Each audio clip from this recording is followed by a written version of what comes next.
Avec la... T'en as une, toi?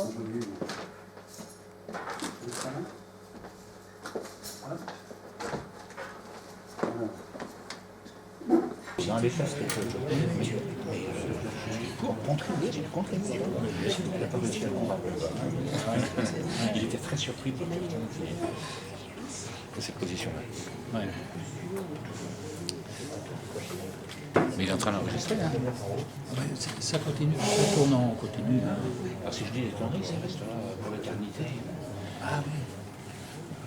C'est vrai que ça enregistre. Ouais.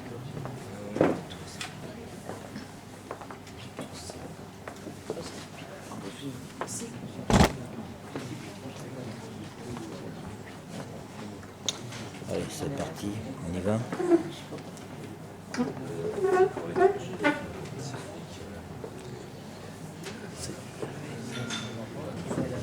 C'est parti.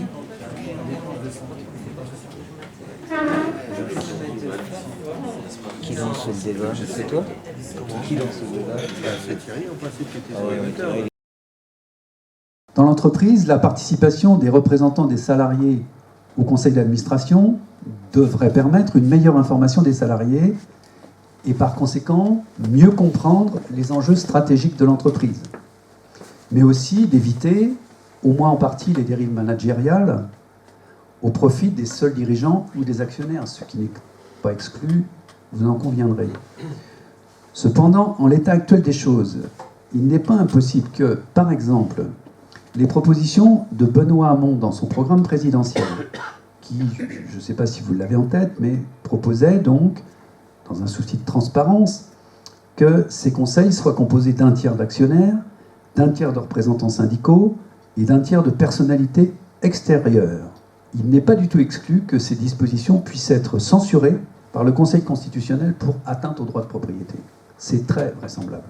Le Conseil, par exemple, le Conseil constitutionnel, au mois de décembre, a censuré les dispositions concernant la transparence fiscale incluses dans la loi dite Sapin 2, en considérant qu'elle porte une atteinte manifestement disproportionnée à la liberté d'entreprendre, au regard de l'objectif poursuivi.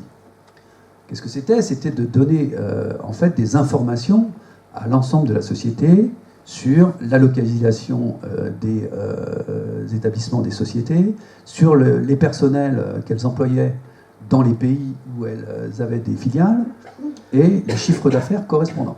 Ce n'était pas quelque chose d'extrêmement révolutionnaire. Cette disposition a été censurée. On lui a reproché de permettre aux concurrents des entreprises concernées d'identifier des éléments essentiels de leur stratégie industrielle et commerciale. On voit donc que deux perspectives s'affrontent, l'intérêt des salariés et de la société d'une part, et l'intérêt de l'entreprise d'autre part. Il est compliqué de distinguer dans quelle mesure l'intérêt de l'entreprise camoufle en réalité l'intérêt de l'actionnaire. C'est pas facile de faire la différence entre les deux. Voilà pour ce qui concerne de l'opacité dans l'entreprise. En ce qui concerne les particuliers, dans beaucoup de pays, notamment les pays nordiques, vous vous rappelez, pour ceux qui ont assisté à la première conférence, qu'on avait regardé un peu les niveaux d'inégalité dans les différents pays. Vous vous souvenez qu'on avait dit vite un groupe de pays anglo-saxons avec de fortes inégalités de revenus, et puis l'ensemble des pays nordiques avec des écarts de revenus beaucoup moins importants. On voit que dans ces pays nordiques, la transparence des revenus déclarés est beaucoup plus importante qu'en France. Ceci permet de mieux appréhender à la fois le revenu individuel déclaré par chacun au regard de son train de vie, mais aussi de mieux apprécier les revenus des différentes professions. Actuellement, ça n'est pas le cas de la majorité des citoyens français. Pour la plupart d'entre vous, vous ignorez assez largement la réalité des revenus des différentes professions. Quels sont les revenus perçus, par exemple, par des pharmaciens, par les notaires, par les médecins spécialistes, par les radiologues, par les propriétaires de laboratoires, par certains agriculteurs, par les trésoriers payeurs généraux, qui n'existent plus, mais qui sont remplacés par les directeurs régionaux des finances publiques. Là, on a des catégories de personnes, si vous voulez, qui atteignent des niveaux de revenus que vous n'imaginez sans doute pas. pour parler d'un métier que je connais, les trésoriers généraux ou les directeurs régionaux des finances publiques, leurs revenus sont de l'ordre de entre 150 et 200 000 euros. Là encore, il serait difficile en France de rendre les revenus publics. La censure du Conseil constitutionnel serait probable au nom de la protection de la vie privée. Alors, on verra hein, tout au long de cette soirée que les organismes susceptibles de censurer, c'est notamment le Conseil constitutionnel. Le Conseil constitutionnel, c'est pas une structure comme ça qui vit dans l'espace. Hein. C'est lié aussi à une constitution. Donc, si effectivement on ne peut pas faire passer des dispositions pour la transparence ou pour éviter l'évasion ou la fraude fiscale, bah, peut-être qu'il faut se poser des questions, peut-être qu'il faut changer des choses au niveau de la Constitution. Pour dire que, vous voyez, ça va assez loin, parce qu'avec la meilleure volonté du monde, si on ne change pas certaines choses, on aura des censures du Conseil constitutionnel. Alors voyons un peu ce qu'il en est en matière d'évasion fiscale. Ces niches fiscales, donc, elles concernent principalement les entreprises. Elles concernent principalement les entreprises, mais aussi les particuliers. Alors, les niches fiscales pour les entreprises représentaient en 2015 72 milliards d'euros, non compris le CICE, qui en 2015 représentait 10 milliards d'euros, et qui en 2020 représentera 20 milliards d'euros. 72 milliards d'euros, c'est le montant approximatif de l'impôt sur le revenu, des ressources de l'impôt sur le revenu. Ce chiffre représente la somme des déductions fiscales identifiées en tant que déduction fiscale, mais ça ne tient pas compte de ce que la Cour des comptes appelle les modalités de calcul de l'impôt. Alors c'est quoi la différence ? Bah, par exemple, la baisse de l'impôt sur les sociétés qui est intervenue en 2010, ça représente 20 milliards d'euros. Cette baisse de l'impôt sur les sociétés, ça n'est pas considéré comme une niche fiscale. Ce n'est pas une déduction pour les entreprises. C'est une modalité de calcul de l'impôt. Donc ces 72 milliards, ça ne comprend pas, par exemple, ces 20 milliards de baisse d'impôt sur les sociétés. En matière d'impôt sur le revenu, les niches fiscales sont évaluées à une quarantaine de milliards d'euros. Alors là, l'avantage a été plafonné. Pour ces niches fiscales, il est limité à 10 000 euros. On va dire que là, il est plus partagé. Je dirais qu'il touche un nombre non négligeable de membres de la classe moyenne. On a donc des niches actives, ce qu'on appelle les niches actives.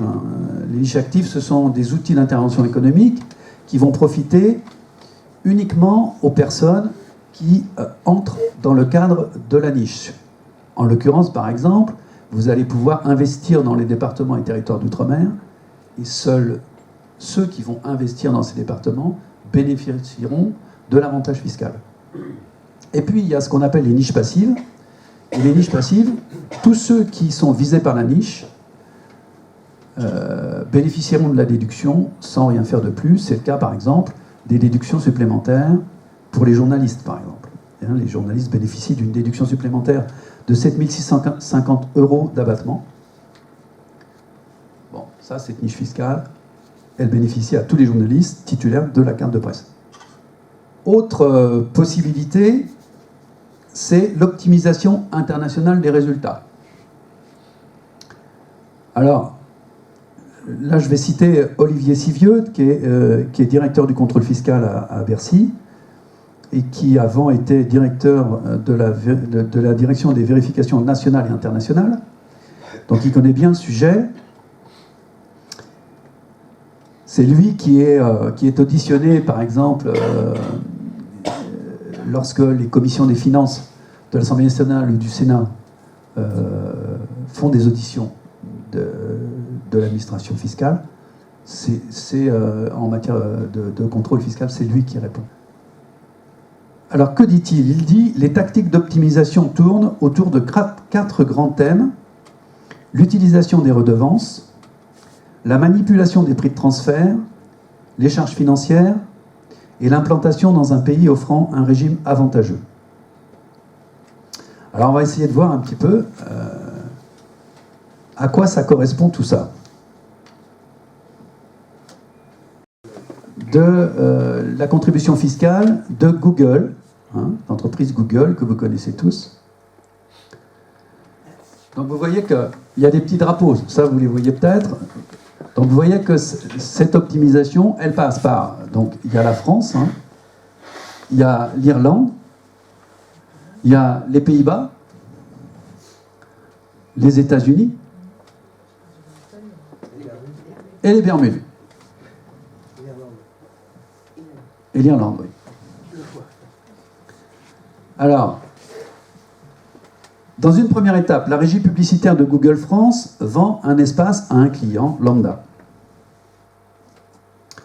Les revenus ne sont pas perçus par la filiale française qui vend, mais par sa maison mère située en Irlande. La société Google Irlande reverse 10% du chiffre d'affaires à la filiale française pour ses services rendus. Dans une deuxième étape, Google Irlande envoie les 3/4 de ses bénéfices à la maison mère néerlandaise. Donc Google Irlande envoie les 3/4 de ses bénéfices à la maison mère néerlandaise. Ces montants échappent à l'impôt car les Pays-Bas ne pratiquent pas de retenue à la source sur les redevances qui entrent et qui sortent du territoire. Ça permet de minorer l'assiette imposable de Google en Irlande. La base taxable, donc, qui ne sera plus que du quart en Irlande, sera imposée au taux irlandais qui est de 12,5% au lieu de 33% en France. Troisième étape, les revenus remontent sous la forme de redevances vers une société irlandaise au statut hybride. Elle est hybride parce que c'est une société irlandaise, mais dirigée depuis les Bermudes. Le produit est alors soumis à la juridiction fiscale des Bermudes, qui n'impose pas les bénéfices des sociétés non résidentes. Voilà, donc voilà le schéma tel qu'il a été monté par les conseils de Google. On notera par ailleurs que les redevances en Europe sont souvent exonérées d'impôts en vertu d'une directive européenne datant de 2003. Donc voilà, ça n'est qu'un exemple. Pour le budget français, l'évaluation des pertes de recettes fiscales liées à ces stratégies de localisation des bénéfices varie de 25 milliards d'euros à 80 milliards d'euros selon les sources. L'opacité est telle que ça rend l'évaluation extrêmement délicate.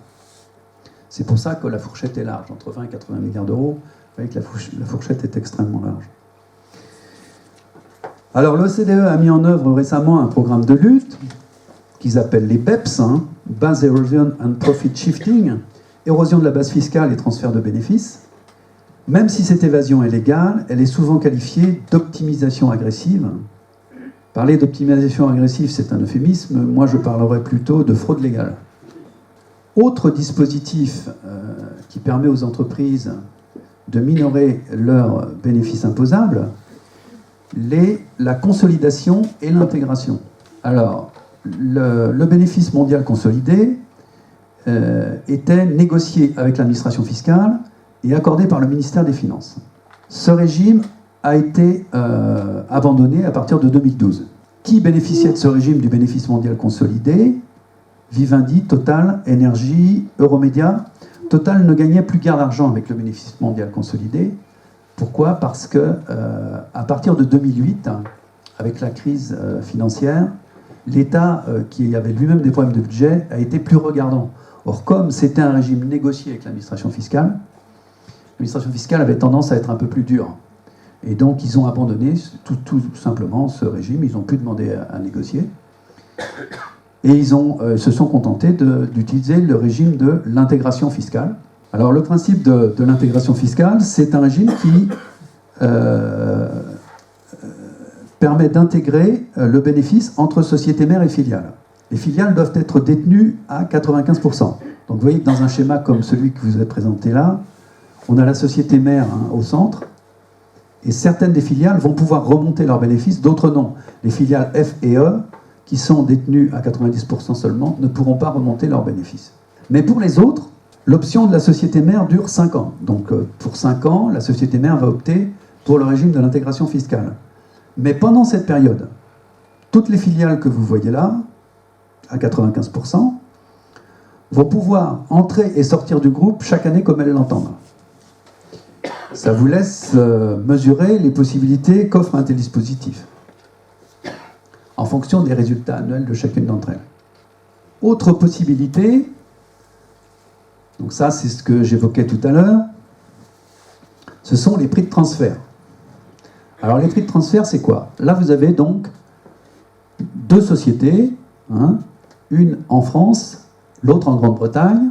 La filiale française vend des ordinateurs, alors elle en fabrique ou elle en achète ailleurs en Asie, et elle est importatrice d'Asie et puis elle les vend en Grande-Bretagne. Supposons que la société A a un coût d'achat ou de production de 500 €, la société en France. La société B en Grande-Bretagne vend en livres, mais à équivalent en euros, de 700 € à ses clients, le même matériel. On a donc une marge imposable de 200 €. La société a la possibilité de localiser sa marge aussi bien en France qu'en Angleterre en jouant sur le prix de vente en Grande-Bretagne. C'est-à-dire que la société A, quand elle va vendre à la société B, elle a la possibilité de domicilier son bénéfice, le bénéfice. Vous voyez, vous avez vu que ce sont deux filiales, hein, donc deux filiales d'une société mère, bien sûr. Hein. Donc on va pouvoir localiser le bénéfice, soit en France, soit en Grande-Bretagne, en fonction du prix de vente de la société A à la société B. Comme il s'agit de filiales d'un même groupe, vous comprenez bien que là, on a une totale entente. C'est vraiment de la négociation, c'est même pas de la négociation, c'est la décision de la société mère, là, pour localiser dans tel ou tel pays le bénéfice. Donc ça, c'est la notion de prix de transfert. C'est-à-dire que sur ces prix de transfert, en fait, on s'aperçoit que les sociétés pratiquent non pas des prix de marché, hein, non pas un prix correspondant à celui qu'elle va facturer à n'importe quel de ses autres clients, mais avec ces filiales-là, ce sont des prix de transfert donc, qui sont négociés avec la société mère pour savoir où localiser le bénéfice. Et donc la difficulté pour les services de contrôle, c'est d'apprécier la qualité de ces prix de transfert. Est-ce que ce sont des prix de marché? Est-ce que ce sont des prix qui ne correspondent justement pas au marché? Et auquel cas, il faut éventuellement les remettre en cause. Autre possibilité pour les sociétés, les frais de siège. Les frais de siège, la société de mère facture à ses filiales des frais de siège. Les frais de siège, c'est vraiment immatériel. Il n'y a pas un code des frais de siège qui peut vous dire, voilà, le montant des frais de siège, c'est tant. C'est quoi concrètement les frais de siège? C'est une prestation immatérielle qui permet en fait à la société mère là encore de domicilier les bénéfices là ou là. C'est une invention intelligente des comptables de ces sociétés. Hein. Parce que on pourrait très bien imaginer que chaque société... Il n'y a rien qui justifie l'existence de frais de siège, puisque on pourrait très bien imaginer que dans l'hypothèse contraire, l'entreprise, la filiale aux USA par exemple, facture à la société mère des frais de développement par exemple, puisque elle assure le développement de la société mère. Pourquoi ne facturerait-elle pas des frais de développement? Ce sont des frais liés au siège social. Quoi. Oui, c'est ça. Mais on peut imaginer plein de choses. Quoi. Là c'est vraiment l'imagination au pouvoir. Et ils ont beaucoup d'imagination.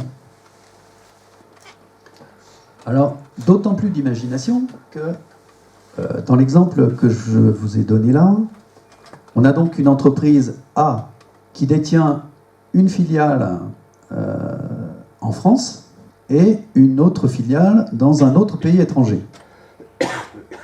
On a une opération commerciale entre l'entreprise C, donc, qui est à l'étranger, et l'entreprise en France.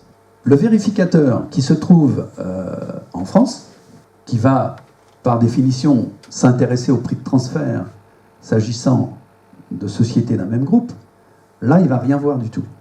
Il ne va rien voir du tout parce que lui, dans l'entreprise B en France qu'il va vérifier, il va bien entendu se rendre compte que cette entreprise elle est détenue à 51% par l'entreprise A, mais il ne pourra pas voir que l'entreprise C est elle-même détenue par l'entreprise A. Parce que cette entreprise étant à l'étranger, il n'a pas les possibilités d'aller voir quelle est la composition de son capital. Donc de ce fait-là, il n'aura pas, a priori, l'idée de s'intéresser au prix de transfert entre l'entreprise C et l'entreprise B. Alors, donc, on a vu le problème des prix de transfert. Donc, je vous le disais, hein, l'imagination est au pouvoir. Sur les prestations immatérielles, ils utilisent les redevances de marque, les avantages de trésorerie, les abandons de créances. Alors, les avantages de trésorerie, c'est la société mère fait un avantage de trésorerie à l'entreprise B, elle fait une facturation en disant voilà, je vous ai fait un avantage de trésorerie, je vous le facture. Pour une raison X ou Y, l'entreprise C qui a vendu les marchandises à l'entreprise B en France dit ma livraison, les matériels que je vous ai livrés n'étaient pas des matériels de la dernière génération, donc je vous fais un abandon de créance de 50%. Si vous êtes vérificateur, allez démonter cette opération-là. C'est très très difficile. Donc en la matière, je vous le dis, l'imagination n'a pas de limite. Qu'est-ce que je suis en train de vous expliquer? Qu'il y a une relative impuissance en réalité des services de contrôle. Hein, les vérificateurs sont conscients eux-mêmes de cette relative impuissance. Même si le vérificateur identifie l'appartenance des entreprises à un même groupe, l'entreprise a la plupart du temps anticipé ce contrôle. Puisque les grosses entreprises, notamment les entreprises de taille internationale, sont vérifiées beaucoup plus souvent que les petites entreprises quand même. Donc qu'est-ce qu'a fait l'entreprise la plupart du temps lorsqu'elle a anticipé le contrôle? Elle a créé des marchés de référence, par exemple. Lorsqu'elle a voulu pratiquer un prix de transfert qui n'est pas conforme au marché, elle va monter un dossier pour justifier par avance son prix de transfert. Elle sait que le vérificateur va venir la chercher et donc elle va préparer son dossier. Et ça va être très difficile pour le vérificateur parce que lorsque l'entreprise va préparer son dossier, elle va introduire des éléments d'appréciation sur le niveau du marché au moment où elle a passé le marché, qui a fluctué à ce moment-là pour X raisons. Ils vont trouver des arguments dans la fluctuation des marchés. Je vous le disais tout à l'heure, le fait que l'entreprise B, par exemple, va effectuer une commande sur un certain type et on va la livrer sur un type un peu différent. Donc ça justifiera éventuellement un prix inférieur à celui auquel l'entreprise aurait dû payer les matériels, etc., etc. Je vous dis, là, ils sont capables, avec les avocats et les conseils au niveau international, de vous monter un dossier béton que vous n'arriverez pas à démonter devant un tribunal. De fait, les services de contrôle sont en position d'infériorité. Ils sont sans connaissance fine des marchés concernés, des contreparties rattachées au marché et du contexte international au moment où ils ont été passés, sachant que les tribunaux sont plutôt compréhensifs aux contraintes du marché. Et puis ils sont compréhensifs au fait que les dossiers qu'on leur présente sont extrêmement bien faits. Voilà donc pour ce qui concerne l'évasion fiscale. Voyons maintenant ce qu'il en est en matière de fraude fiscale. La première question qu'il faut se poser en matière de fraude fiscale, c'est à qui profite le crime ? In fine, ce sont toujours des personnes physiques qui sont bénéficiaires de ces fraudes. Ce sont soit les dirigeants, soit globalement les actionnaires qui profitent de la fraude. L'évasion et la fraude touchent particulièrement les pays émergents. C'est quelque chose auquel on passe rarement, mais dans les pays émergents, les services de contrôle et les médias ont moins de moyens en fait, de détecter les fraudes. Et donc, par exemple, les transferts financiers entreprises et particuliers confondus, donc, des pays du Sud vers les paradis fiscaux représentent 5 fois le montant des aides au développement qu'ils ont perçu.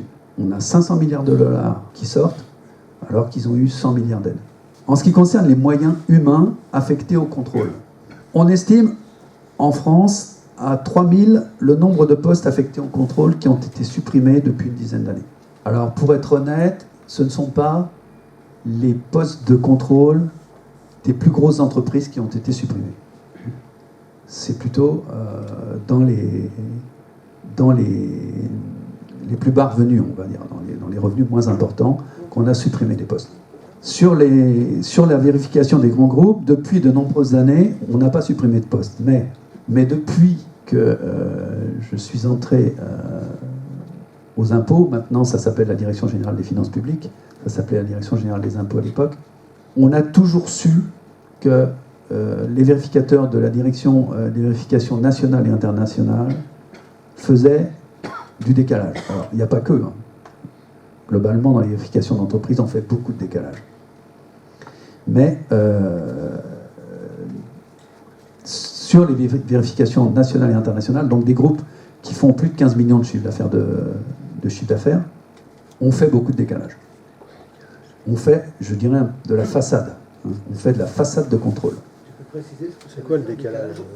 Alors le décalage en matière de TVA par exemple, lorsqu'une entreprise achète des marchandises, sur ces marchandises, si elles proviennent de France, il y a de la TVA. Cette TVA, elles vont pouvoir la déduire. Donc il y a la règle du décalage d'un mois. En général, elles déduisent le mois suivant. Il arrive que, pour des raisons diverses que je ne vais pas vous exposer là, la déduction n'est pas légalement possible le mois suivant. Mais les entreprises vont tout de même déduire le mois suivant, parce que ça porte parfois sur des sommes importantes. Donc elles vont déduire le mois suivant alors qu'elles n'avaient pas encore le droit à déduction. Ça fait partie des redressements que les vérificateurs vont relever, mais c'est un redressement qui ne coûte rien, parce que effectivement l'entreprise va devoir reverser cette TVA à l'État pour le mois considéré, mais le mois suivant ou le suivant, elle déduira à nouveau. Ça n'est qu'un décalage dans le temps. C'est tout. Donc c'est pas du tout douloureux pour elle. En termes de chiffres, c'est énorme. Nationalement, ça fait des chiffres qui permettent de dire nous, on s'attaque à la fraude, quoi. Mais ça n'est que du décalage. Ça permet à un ministre de dire je lutte contre la fraude fiscale. Voilà. C'est vrai également en matière d'impôt sur les sociétés. Qu'est-ce que c'est du décalage en matière d'impôt sur les sociétés? Lorsqu'une entreprise achète un bien, une machine par exemple, pas un bien destiné à la revente, hein, mais un équipement, ce bien, elle ne peut pas le déduire. C'est un peu comme si elle achète, par exemple, si elle achète une voiture. On ne peut pas passer dans les frais généraux une voiture, parce que c'est un élément qui a une durée de vie qui va au-delà d'un exercice. Une voiture, ça dure au moins 5 ans. Alors en général, l'amortissement se fait sur 5 ans. Sur des équipements industriels, ça peut être beaucoup plus long. Ça peut être 10 ans. Ça peut être sur un immeuble 25 ans. C'est ce qu'on appelle l'amortissement du bien.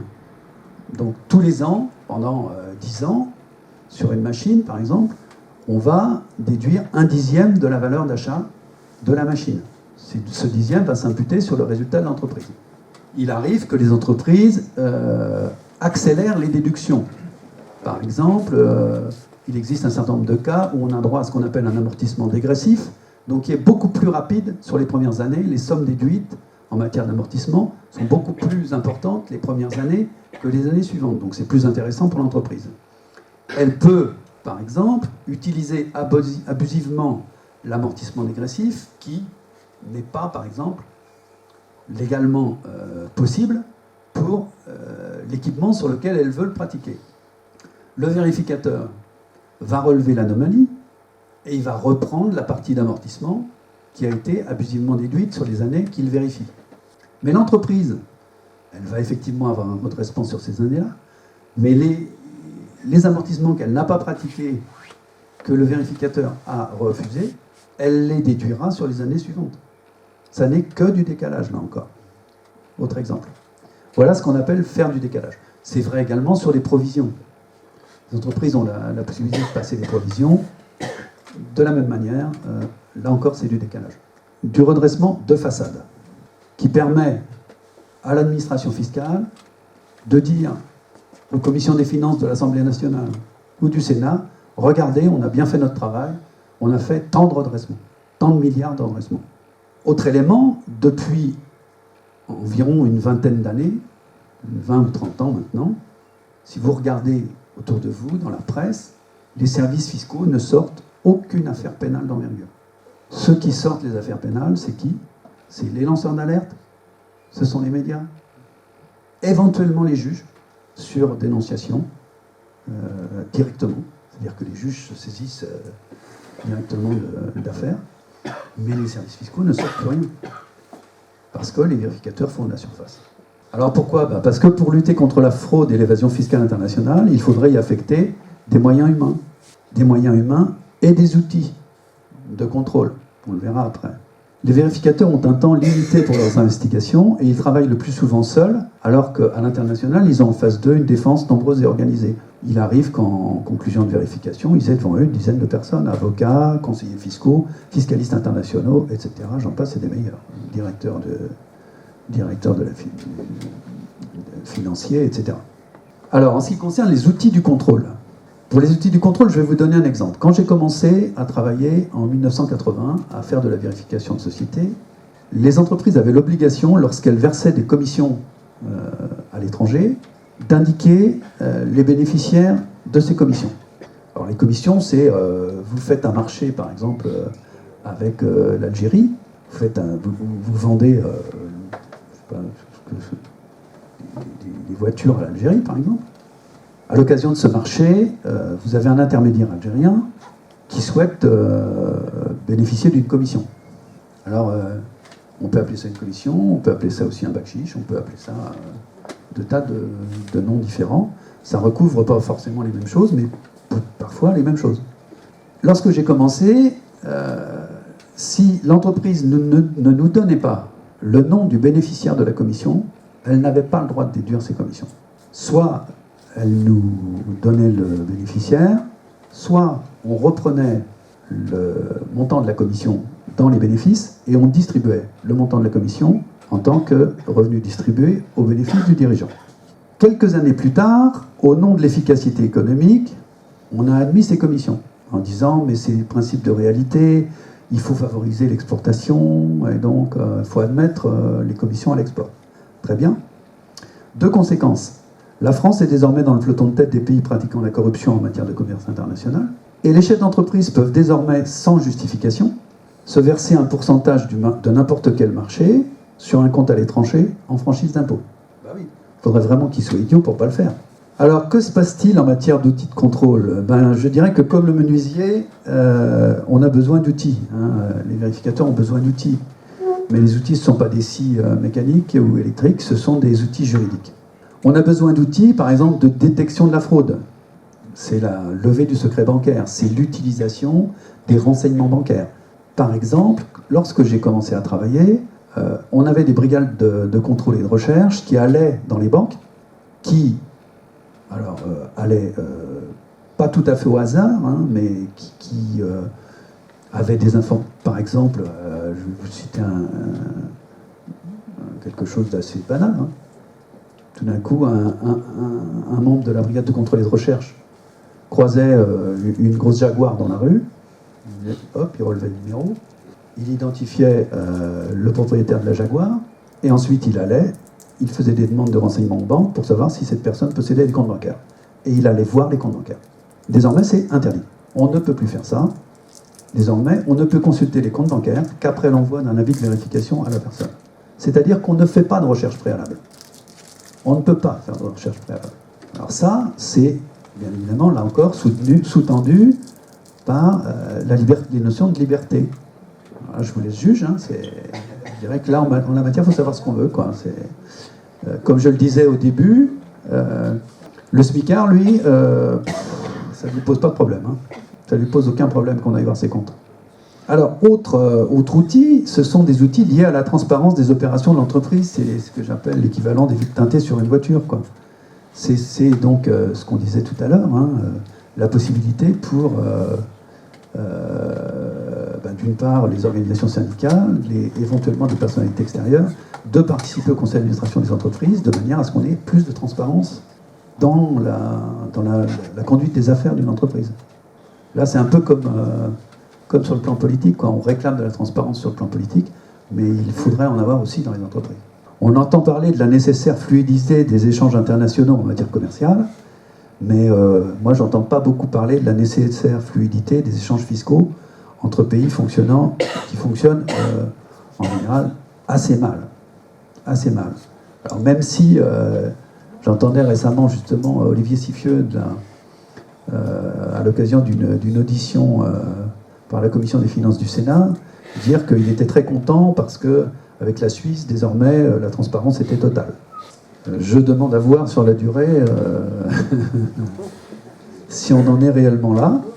Moi, mon expérience, donc qui date maintenant de 3-4 ans, c'est que les échanges, par exemple, intra-européens, ce qu'on appelle la directive épargne, lorsque je travaillais encore, donc j'avais un service qui tous les ans recevait des recoupements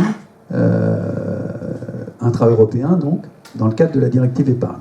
Ces informations nous étaient transmises par la direction générale, c'est des choses qui transitent par la direction générale et qui nous redescendaient, donc des fichiers nominatifs. Et dans la note de la direction générale qui accompagnait la diffusion de ces fichiers, la direction générale nous disait, pour exploiter ces listings, de demander aux contribuables s'ils étaient d'accord pour accepter un redressement. Parce qu'on n'était pas sûr, en fait, de la réalité des éléments transmis par les pays européens.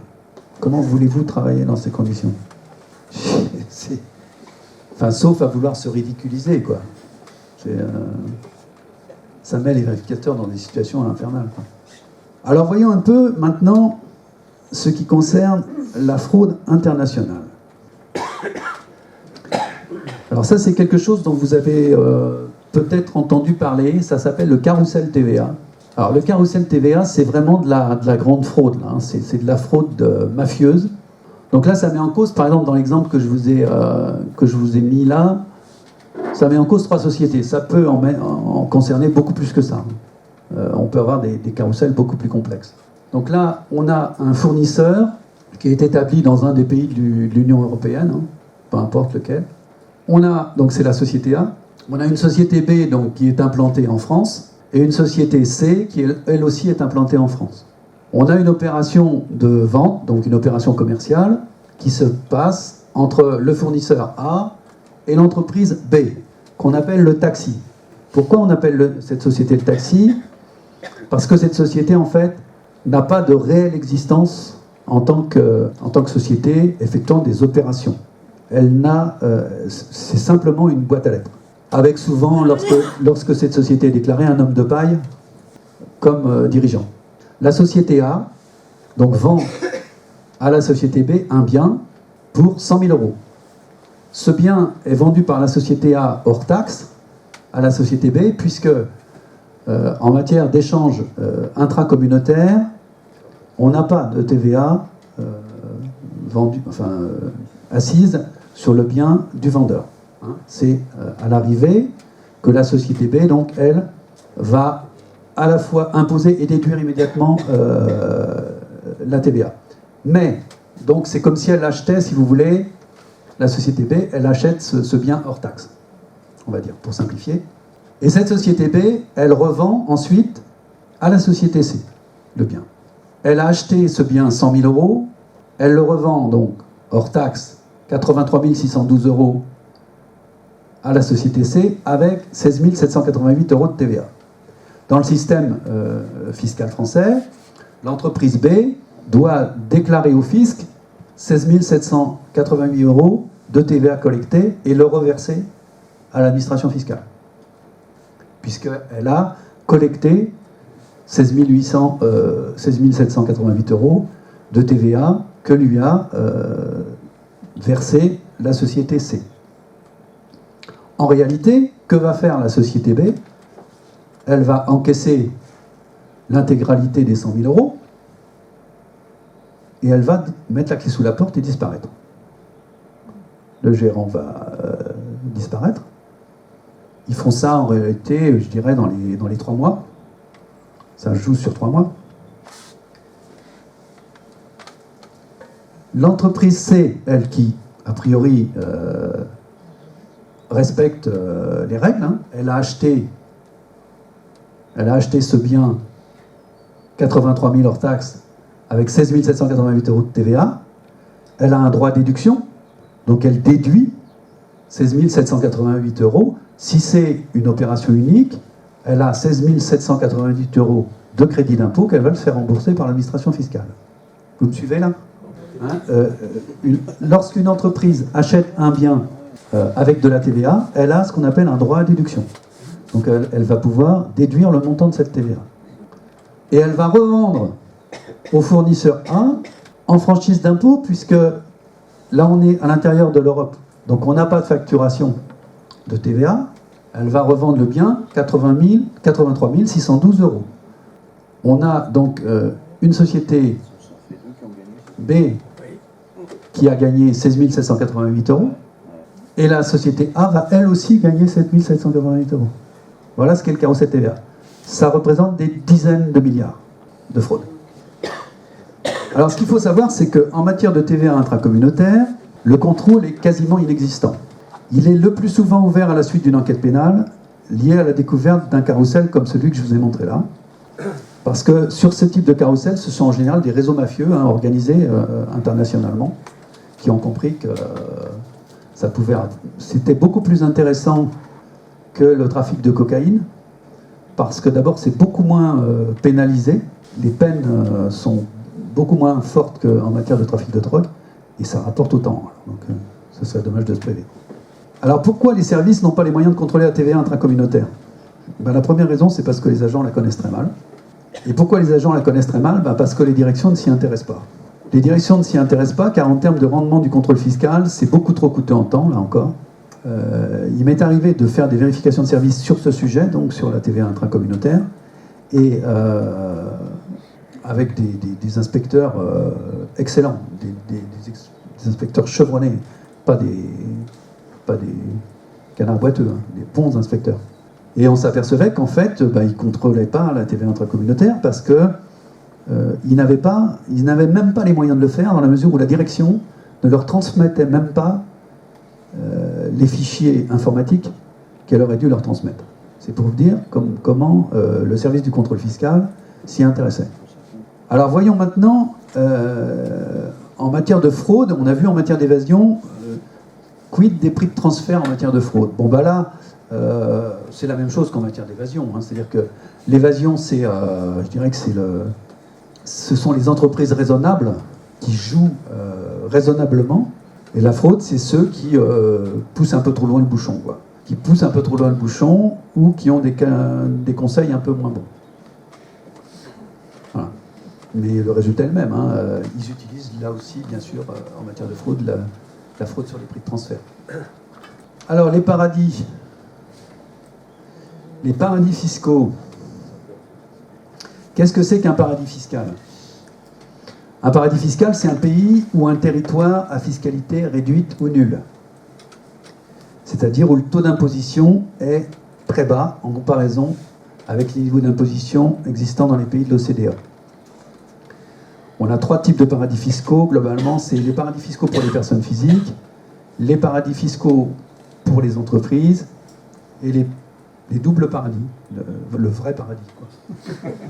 Les sommes investies, en particulier banques et entreprises, dans ces paradis, représentent, alors là c'est un peu comme pour l'évasion tout à l'heure, selon les sources, de 10 000 à 30 000 milliards de dollars. Alors, pour avoir un ordre d'idée... Au niveau global ou au niveau européen ? Au niveau global. Mondial. Ouais. 10 000 à 30 000 milliards de dollars. En ordre d'idée, pour avoir un terme de comparaison, la dette mondiale, elle est de 50 000 milliards de dollars. Ça vous situe un peu le niveau. Alors là, vous avez une carte qui a été faite par le CCFD Terre Solidaire, qui est intéressante parce qu'elle est assez visuelle. On voit donc... alors, je ne sais pas si vous le voyez en haut à droite, là. En marron, donc, c'est les pays qui ont plus de 75% d'opacité. Ensuite, ici, c'est entre 60 et 74% d'opacité. Et là, moins de 60% d'opacité.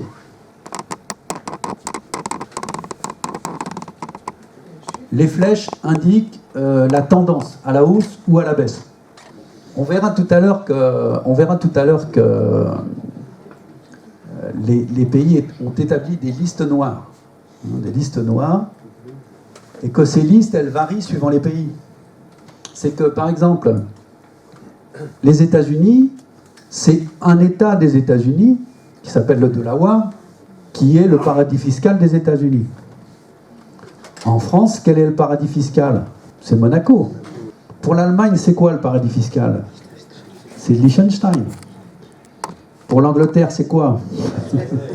Ah oui, ils en ont plusieurs.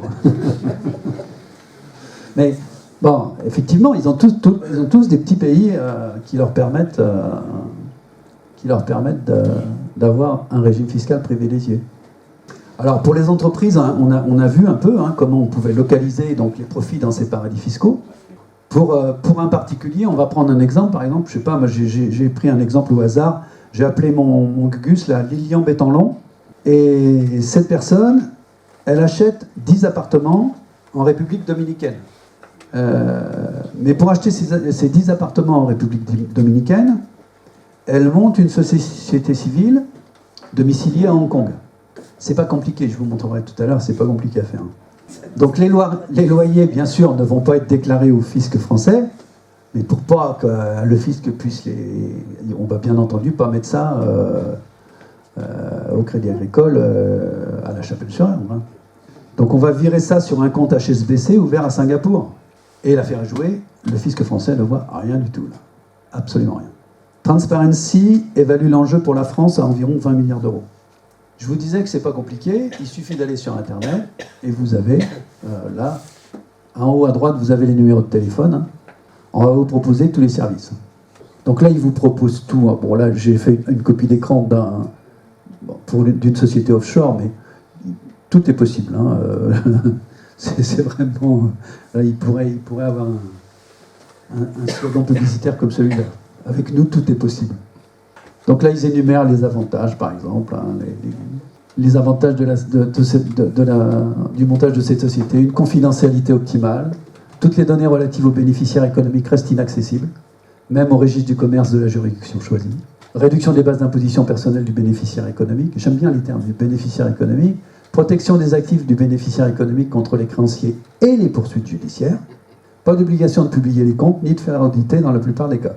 Les principales juridictions offshore que nous offrons, les Seychelles, les îles Vierges britanniques, l'île Maurice, le Belize, Hong Kong, la Nouvelle-Zélande, Singapour, le Delaware, le Panama.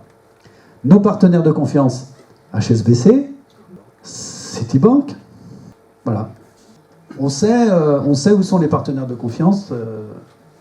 On peut aussi savoir, dans cette mesure, où il faudrait s'adresser pour que ce soit un peu moins facile. Parce que ce qui est intéressant, c'est que vous voyez que les prestataires de services ne se cachent pas, hein, ils ont pignon sur rue. Là. Ça représente plus de 50% du commerce international. Hein. Il y a plus de 50% du commerce international qui transite par les paradis fiscaux. Depuis 2014 et contre l'avis de l'OCDE, Jersey n'est plus considéré en France comme un paradis fiscal. Alors, c'est extraordinaire. On avait une liste noire en France. Jersey n'était plus sur la liste, n'était pas sur la liste. Alors quand même, ça paraissait un peu gros. En 2014, en juillet 2014, il a été réintroduit sur la liste noire. 3 mois après, il disparaissait de la liste noire. Alors, pourquoi? Moi, je ne vous donnerai pas. Je pense que ce sont les lobbies, oui. Mais bon, ce qui est intéressant, c'est de savoir que, par exemple, l'île de Jersey est le premier exportateur de bananes vers l'Union européenne.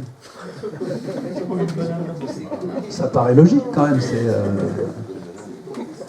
Alors, suite aux révélations des lanceurs d'alerte, on a un peu été obligé de s'occuper du problème. Les représentants des différents États se sont réunis et ils ont décidé qu'il fallait signer, pour être blanchi et ne plus figurer sur les listes noires, au moins 12 accords de transparence. 12 accords de transparence, c'est-à-dire 12 accords d'échange de renseignements automatiques entre pays. Très bien. Dans ce cas-là, les paradis fiscaux ont dit ok, on va signer des conventions. Donc Monaco a signé des conventions avec le Groenland et les Bahamas, par exemple. Hein. Enfin, si un paradis signe avec 12 pays, imaginez qu'on joue le jeu. On signe des conventions avec 12 pays, en France. Et puis en Allemagne, on signe avec 12 pays différents. Vous voyez tout de suite qu'on n'a rien changé au sujet. Il suffit simplement, suivant le pays dans lequel on se trouve, de choisir son paradis fiscal. Je vais vous parler d'un article de Jean-Christophe Le Duigou, qui est un spécialiste de ces questions et qui a écrit un article dans Recherche internationale en avril-juin 2014. Il dit « Le réseau Tax Justice Network », c'est un réseau, si vous voulez, qui s'est constitué entre administrations judiciaires. qui fait autorité à dénoncer la classification des pays dans liste noire et liste grise, estimant qu'elle demeure approximative et restrictive. Les exigences de l'OCDE sont à ses yeux insuffisantes, sur la base d'un indice qui cumule le degré d'opacité au poids des différentes classes financières dans l'économie mondiale. Tax Justice Network estime que les 10 principaux paradis fiscaux sont l'État du Delaware aux États-Unis, le Luxembourg, la Suisse, les îles Caïmans, la City de Londres, l'Irlande, les Bermudes, Singapour, la Belgique et Hong Kong. Vous voyez que là-dedans, on en a un certain nombre qui sont dans l'Union européenne, ou qui y étaient. Originalité, les paradis fiscaux ne sont plus seulement l'objet de dumping fiscal. C'est pas seulement ça. Dans le processus de mondialisation financière, ils ont vu leur rôle évoluer. Ils jouent désormais la fonction plus importante de place financière offshore. Ça veut dire quoi ? Ça veut dire que ce sont des territoires pratiquant systématiquement une politique de moins-disant réglementaire. Ça concerne aussi bien le domaine de la banque que les fonds d'investissement ou la législation sociale. Alors, est-ce qu'on en a fini avec les paradis ? Si on suit le rapport du CCFD, là, dont je vous ai montré une carte tout à l'heure, les îles Vierges britanniques comptent 830 000 sociétés pour 24 000 habitants. Les îles Caïmans, le Luxembourg, l'île Maurice et les Pays-Bas ne représentent que 1% du PIB mondial et 0,27% de la population de la planète. Alors qu'à eux 5, ces pays pèsent 1,7 fois plus que les États-Unis et 3 fois plus que le Japon, l'Allemagne et la France réunis en matière d'investissement à l'étranger. Ça vous donne une idée de l'ampleur du problème. Beaucoup d'observateurs considèrent que la City de Londres est le plus important des paradis fiscaux d'Europe. Cette cité représente la moitié du trading international des actions, 45% des échanges de gré à gré des produits dérivés, 35% des échanges de devises, 55% des émissions publiques internationales. C'est la principale place offshore. Alors aujourd'hui, 58 pays ont signé une convention d'échange automatique, qui fait dire donc au directeur du contrôle fiscal de la Direction générale des finances publiques qu'on n'a plus de problème maintenant avec la Suisse, sachant que ces 58 pays ne comprennent ni les États-Unis ni la Russie, qui ont refusé de signer cette convention. Cette convention s'appliquera complètement en 2018, sachant que déjà, alors ça je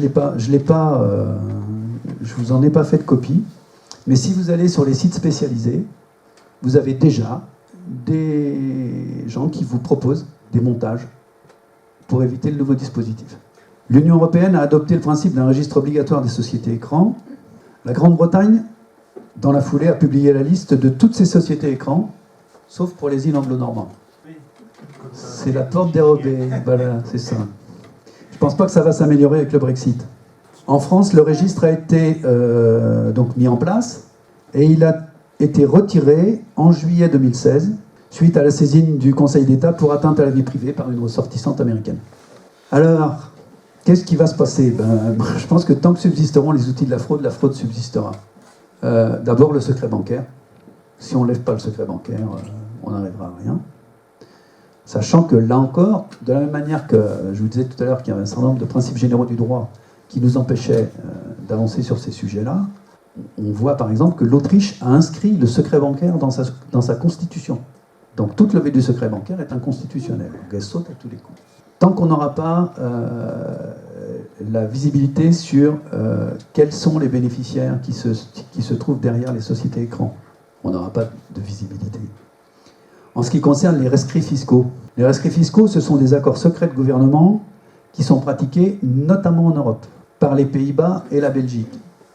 Alors, le rescrit fiscal, c'est une grande société, parce qu'il ne s'agit bien entendu pas d'une petite société, va trouver l'administration fiscale des Pays-Bas et lui dit, voilà, moi je veux bien installer mon siège chez vous, qu'est-ce que vous me proposez ? Moi j'aimerais bien ne pas payer plus de, 10% d'impôt sur les sociétés. Si vous me signez ça, pour moi, société Intel, quoi, je veux dire, on ne va pas changer la législation aux Pays-Bas. Et l'accord sera secret. On pourra discourir sur le niveau d'impôt à l'intérieur de l'Union européenne. Mais j'aurai un accord secret avec vous, et vous me ferez payer pas plus de 10%. Signé là. Hop. Et voilà. Autre élément, c'est la complicité des banques. Il faut absolument qu'on mette en cause les responsables des banques. Tant qu'on ne le fera pas, on n'avancera pas sur le sujet. On a vu tout à l'heure que les grandes banques internationales jouent un rôle clé dans les dispositifs d'évasion fiscale et de fraude fiscale. Ce sont les affaires LGT Bank, UBS, SwissLeaks, HSBC. Les banques ne se contentent pas d'offrir aux riches particuliers la possibilité d'ouvrir des comptes dans des juridictions complaisantes, elles les démarchent activement. Enfin, il faut étendre les pouvoirs de contrôle et les coopérations internationales des administrations fiscales et judiciaires et rendre public le reporting pays par pays, chiffre d'affaires, bénéfices, nombre de salariés, ce qui a été censuré chez nous par le Conseil constitutionnel. Et enfin, protéger juridiquement les lanceurs d'alerte rendrait la fraude beaucoup plus périlleuse pour les auteurs. Aujourd'hui, ce sont les lanceurs d'alerte qui sont en prison, pas les dirigeants des banques.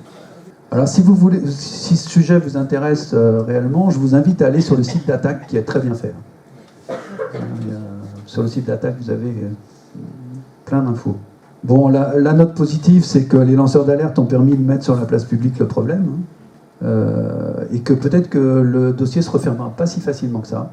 Bon, l'échange automatique d'informations est une bonne chose. Je vous ai dit que le directeur du contrôle fiscal estimait que ça avançait dans la bonne voie.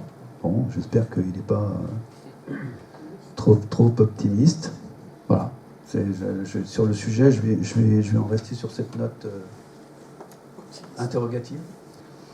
Alors, sur la retenue à la source. Donc, sur la retenue à la source, l'actualité, c'est que, donc, effectivement, le président a décidé de reporter d'un an la mise en œuvre de la retenue à la source, qui devait, à l'origine, donc, entrer en vigueur au 1er janvier 2018. Alors, la retenue à la source, c'est quoi, déjà? C'est donc... l'objet de la retenue à la source, c'est de modifier le recouvrement de l'impôt sur le revenu en le confiant aux entreprises et non plus au service de la Direction générale des finances publiques. Alors c'est un système qui est très répandu dans les autres pays d'Europe. Le seul pays avec nous qui ne pratique pas cette retenue à la source, c'est la Suisse. Sinon, tous les autres pays pratiquent la retenue. C'est un système... pourquoi est-ce qu'on ne le pratique pas, nous, en France? C'est parce que, a priori, c'est un système qui est assez mal adapté à l'impôt sur le revenu tel qu'il existe en France. Le système français d'imposition par foyer, en fait, nécessite le dépôt d'une déclaration annuelle. Et cette déclaration annuelle, elle risque d'être aussi complexe que la déclaration actuelle si on n'en modifie pas les règles. Si on reste à fiscalité équivalente, on aura forcément une déclaration aussi compliquée que celle qui existe aujourd'hui. Alors que dans les autres pays, c'est une imposition par tête. Alors, pour dire vite, si vous voulez, si vous êtes en France 2 personnes qui gagnaient, je sais pas moi, 20 000 euros par exemple, donc vous aurez une imposition par foyer de 40 000 euros pour 2 parts, alors que dans les pays où a été mise en place la retenue à la source, chaque salarié est imposé distinctement sur ses propres revenus. Il n'y a pas de notion de foyer. Donc ce qu'on peut dire, c'est qu'on n'aura pas, à fiscalité équivalente, de simplification en fait, des formalités pour les contribuables. Alors, la mise en place de ce système aurait-elle un bénéfice en matière de recouvrement de l'impôt? Parce que ça pourrait être ça aussi. Puisque là, on a un recouvrement de l'impôt qui est facilité dans la mesure où il est prélevé à la source par l'entreprise. Donc, on a un recouvrement optimum. Actuellement, le recouvrement de l'impôt sur le revenu est assuré à environ 99,5%. Alors, ça tient bien sûr à l'action pugnace des services comptables. Je ne peux pas dire le contraire, j'en ai fait partie. Mais c'est pas seulement ça, ça tient aussi essentiellement à la mensualisation de l'impôt, puisque la mensualisation, ça représente 75% des contribuables. Il semble donc difficile que la retenue à la source puisse apporter de nouveaux progrès significatifs. Tout au plus permettrait-elle à l'État d'économiser la phase de relance amiable, c'est-à-dire la période où sont recouvrés les acomptes des contribuables, qui parfois font défaut. On pourrait tout simplement obtenir un gain à peu près équivalent en généralisant le prélèvement. Si on généralisait tout bêtement le prélèvement, on arriverait à un gain, à une économie équivalente. Sachant que là, il s'agit là encore d'un écart de trésorerie, c'est tout, d'un gain de trésorerie, puisque de toute façon, l'imposition, à un moment donné, il va falloir la payer. Qu'en est-il de la rémunération des entreprises pour collecter cet impôt? Donc là, la rémunération des entreprises est nulle. Hein. L'État ne prévoit pas de rémunérer, nulle part d'ailleurs, dans les autres pays non plus, hein, de rémunérer l'entreprise qui collecte l'impôt. En fait, suivant le délai qu'on leur accorde pour reverser l'impôt qu'elle aura prélevé, on leur accorde en fait un avantage de trésorerie. Alors, un avantage de trésorerie, on peut dire, oh, c'est pas grand-chose. Alors c'est vrai que pour les petites entreprises, c'est négligeable, hein, c'est rien du tout. Par contre, pour les grosses entreprises, c'est non négligeable. Par exemple, souvenez-vous que les hypermarchés comme Leclerc, par exemple, faisaient l'essentiel de leur marge bénéficiaire, non pas sur les prix de vente et d'achat des marchandises, mais sur le différentiel entre le moment où ils ont acheté les marchandises et le moment où ils les paient. Et ils plaçaient l'argent donc à court terme sur 2 ou 3 mois. Généralement, ils payaient leurs fournisseurs à 3 mois. Et ça constituait l'essentiel de leurs bénéfices. Non négligeable. Et en plus, ils ont vendu entre-temps la marchandise. Ah ben, bien sûr. Bien sûr. Mais très souvent avec une marge extrêmement faible. Très très faible. L'essentiel de leurs bénéfices, c'est le placement financier. Alors, en ce qui concerne les économies de gestion, est-ce qu'on a des économies de gestion à attendre de la mise en place de cette retenue à la source? On peut chiffrer l'économie de gestion à moins de 200 équivalents temps plein, pour une économie annuelle d'environ 12 millions d'euros. Bon, c'est pas beaucoup, hein, 200 équivalents temps plein, c'est assez peu. Hein. Alors, quel est le coût de gestion de cette retenue à la source? Les différentes études le placent entre 1,3 et 3,5. On avait vu que, par exemple, pour l'impôt sur la fortune, c'était 2,5. En conséquence, si ce coût de gestion est ajusté au coût de gestion administrative de la retenue à la source, le coût total pour la société d'un système de relance en retenue à la source peut être supérieur à celui d'un système déclaratif. En tout cas, il n'y aura pas d'économie, ça c'est sûr. Bon, je l'évoquais tout à l'heure, hein, moi je pense que la mise en place de cette retenue à la source, ça n'est qu'un premier pas. Ça n'est qu'un premier pas, ça ne présente pas d'intérêt majeur en soi, ça ne justifie pas, parce que c'est coûteux quand même, il y a un coût, là on n'en a pas parlé, mais dans les services ça implique des réorganisations éventuelles, il y a un coût quand même là, qui n'est pas négligeable, ponctuel pour la mise en place, mais enfin il existe. Et compte tenu de l'absence d'intérêt manifeste à mettre en place cette retenue à la source, je pense qu'il y a autre chose derrière. Il y a autre chose derrière et qu'il y a une réforme de l'impôt sur le revenu qui se profile. Et notamment avec l'imposition par tête. Alors, moi, j'ai pas de prévention par rapport à ça. Hein. Tout dépend ce qu'on en fera. On peut très bien en faire quelque chose de très bien ou quelque chose de moins bien. Tout dépend de la manière dont on va organiser ça, parce que, comme je l'évoquais tout à l'heure, tous les avantages qui sont liés actuellement, par exemple, au système de l'imposition par foyer, on peut le transformer en allocation. C'est tout à fait possible de le transformer en allocation. Par contre, quid ce qu'on appelle les niches fiscales, hein, qui sont toutes les déductions que vous connaissez sur une déclaration d'impôt. Bon là, ça sera plus compliqué. Et l'avantage pour les professions non salariées? Bah eux, ils n'ont pas d'avantage à ça. Hein, non. Leurs revenus ne Non. sont pas reconnus. Non, non, pour eux... Bon, après, ils subiront de la même manière l'imposition par tête. Donc ceux qui ne trichaient pas, ils tricheront encore moins. C'est ce que je disais tout à l'heure. Voilà, ceux qui ne trichent pas tricheront moins.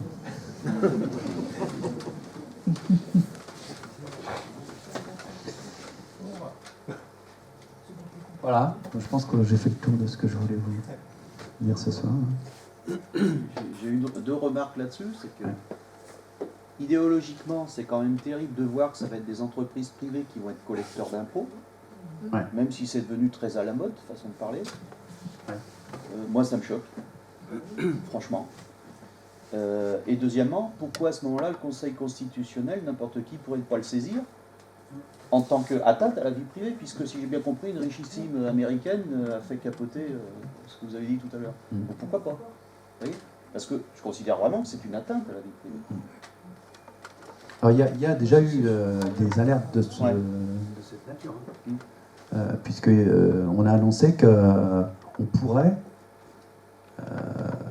payer, je veux dire, de manière forfaitaire un peu, si vous voulez, demander à l'administration fiscale de ne pas communiquer les éléments à l'entreprise pour Ça le resterait calcul. une option. Oui, ça serait une option, oui. Oui.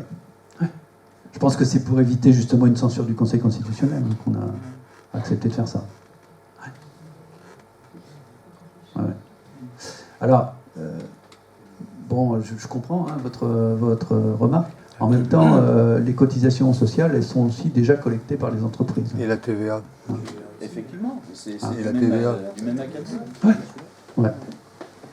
Et la TVA, facilement. La TVA aussi, bien sûr. Ça remet beaucoup de choses en cause de ce Ouais. point de vue-là. Ouais. En l'état actuel des choses, ça change pas. Enfin, au niveau des services fiscaux, ça change pas, quoi. Ça leur changera pas la vie. Ce qui est quand même assez étonnant, c'est qu'on a présenté le système français comme archaïque depuis des décennies. Tous les autres pays, comme tu l'as dit, ont adopté le prélèvement à la source. Ça paraissait une innovation.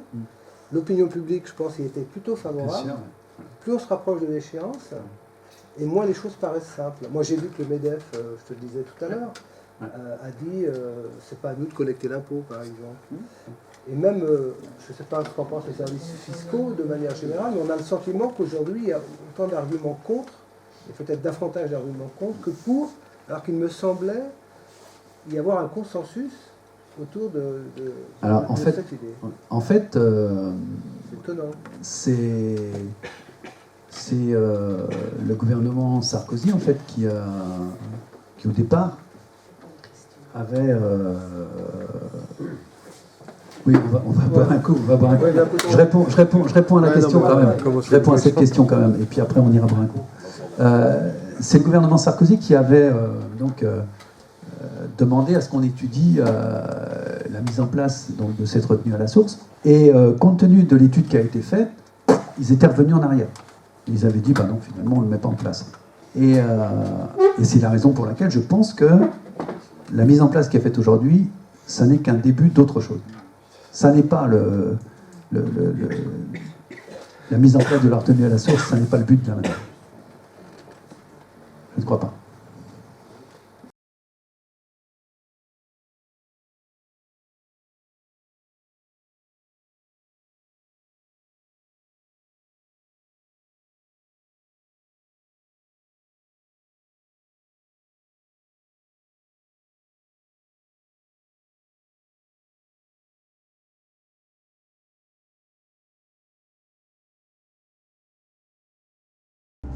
Il est surprenant que 225 ans après la Révolution française, nous revenions au point de départ où il existe une classe importante de la société qui profite de privilèges fiscaux. La grande noblesse de l'époque ne payait pas d'impôts et aujourd'hui, nous voyons effectivement renaître une nouvelle grande noblesse qui, légalement, ne paie plus sa juste part d'impôts.